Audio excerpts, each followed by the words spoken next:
देखिए, पहले भी फरीदाबाद शायद पॉलिटेड डिस्ट्रिक्ट्स में से रहा है हमेशा से। और जहाँ तक ये कहा जाए कि किस तरह का इजाफा हुआ, तो फरीदाबाद में पहले भी आपको अगर पता हो तो सीओपीडी या अस्थमा हम जिसको कहते हैं, आम भाषा में दमा जिसको हम बोलते हैं, और सीओपीडी फरीदाबाद में पहले से भी ज़्यादा रही है। और खनन का काम फरीदाबाद में पहले भी रहा है, इंडस्ट्रियल डिस्ट्रिक्ट भी रहा है। तो इस वजह से हमेशा से फरीदाबाद में सीओपीडी या दमा के मरीज़ों की या रेस्पिरेटरी मरीज़ों की तादाद ज़्यादा रही है। अभी अगर सेकंड नंबर पे है तो ये चिंता का विषय तो है ही है फरीदाबाद शहर के लिए।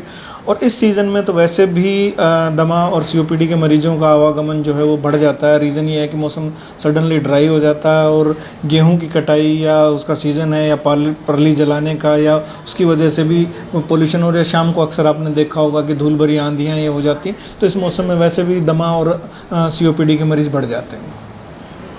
क्या बचाव के कुछ साधन हैं? आम लोग क्या कर सकता है, क्योंकि पूरा शहर इसकी चपेट में है, एयर पोल्यूशन की चपेट में है? देखिए, सबसे पहले तो एक और चीज़ भी है जो ऐड करती है, वो कंस्ट्रक्शंस है। कंस्ट्रक्शंस को लिमिट करना चाहिए और कंस्ट्रक्शंस के जो नॉर्म्स हैं वो पालन होना चाहिए कि उनको अनक्लोज करके करना चाहिए। अगर या पानी का छिड़काव करना चाहिए, खुले में अपना कंस्ट्रक्शन का सामान ना छोड़ें।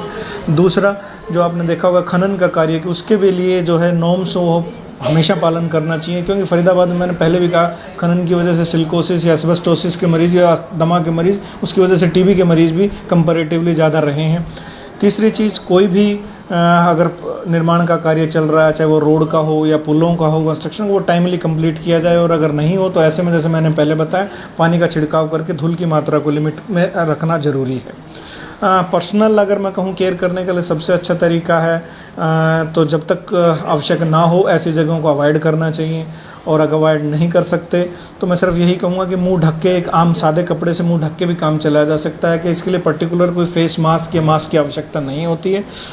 इसमें यही कहूँगा कि आप स्मोकिंग ना करें और सरकार के थोड़े से नियम सख्त रहें, जिसमें खास करके खनन के कार्य पे और कंस्ट्रक्शन वर्क पे जो नॉर्म्स हैं उनकी पालना करवाने के लिए हिदायतें जारी करी जाएँ।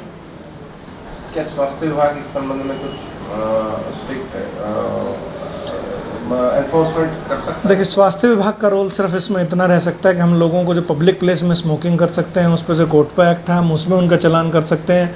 बाकी जो है सरकार के दूसरे में डिवीज़न के अंडर है, जहां मैंने बताया कि कंस्ट्रक्शन या खनन या निर्माण के जो कार्य हैं उन पे जो नियम है वो म्यूनसिपल MCF या और जो महकमा या प्रशासनिक विभाग है, ये उनकी तरफ ज़्यादा जिम्मेवारी है। कि बजाय हम तो इलाज या प्रिवेंटिव सिर्फ आपको बता सकते हैं, बाकी प्रशासनिक लेवल पे ये कार्रवाई करनी पड़ेगी। क्या इस पोल्यूशन का असर घर में पलने वाले बच्चों पर भी होता है? देखिए, पोल्यूशन का असर हर लेवल पे होगा। गर्भवती महिलाओं पे या छोटे बच्चों पे ज़्यादा होगा, डेफिनेटली होगा।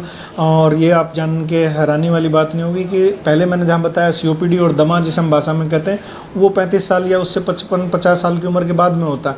लेकिन अगर गर्भवती महिलाएं और छोटे बच्चों को अगर इस पोल्यूशन में होता है तो उनको अस्थमा रहने के चांसेस ज़्यादा हो जाते हैं। और वो सिर्फ शुरुआत से और बचपन से ही होता है अस्थमा, वो और ज़्यादा खतरनाक रहेगा, क्योंकि वो फिर लाइफ लॉन्ग आपको अस्थमा के साथ जीना पड़ता है। तो गर्भवती महिला कैसे बचाव करेंगे? देखिए, सबसे अच्छा तरीका ये है कि जब तक संभव हो घर में रहें। लेकिन यूँ नहीं है, आजकल बहुत से प्यूरीफायर और एयर प्यूरीफायर वो हैं, उसका कितना रोल है अभी वो साइंटिफिक स्टडीज़ ऐसा प्रूव कर नहीं पाई हैं। यही है कि भरपूर मात्रा में पानी पिएं और फ्रेश फ्रूट्स का सेवन करें और जितना पॉसिबल हो अपने घर के वातावरण को हवादार रखें। हाँ, इस मौसम में, खुश्क मौसम में खास करके, जब तक वो नहीं आता आपका क्या कहते हैं, बारिश नहीं आती, तब तक इस मौसम में आप कूलर और वाटर कूलर को जो है इस्तेमाल करें, तो इससे एयर पोल्यूशन और सर्कुलेशन अच्छा रहता है।